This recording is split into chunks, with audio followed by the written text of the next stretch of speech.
Xudoy taborak va taolo shu istig'fori tufayli gardanidagi gunohlarni Alloh kechib yuboradi.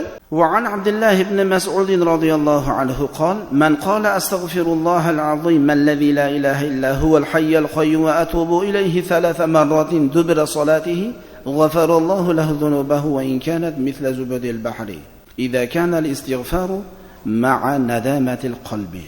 Abdullah ibn Mas'ud radhiyallohu anhu aytgan ekanlar, namozdan keyingi bandalarni aytayotgan 3 marotabadagi istig'fori Xudoy taborak va taolo shu istig'fori tufayli gardanidagi gunohlarni Alloh kechib yuboradi.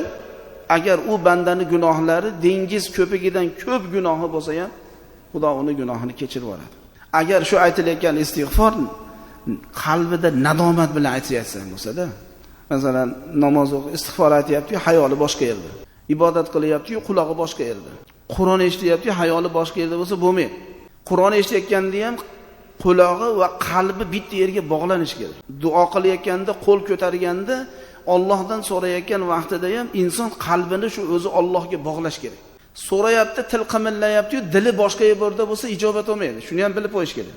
Xudodan so'rayapti, bemalol so'rayapti, gapiryapti-yu, dili boshqa yerda. Qalbi bog'lanmagan Xudoga. Shuning uchun idza kana al-istighfaru ma'a nadamatil qalbi, insonni istig'for aytayotgan istig'fori qalbida nadomat bilan, afsus shu qilgan gunohlarini astoydil Xudodan kechirishligini so'rab turib aytishlik lozim bo'lar ekan.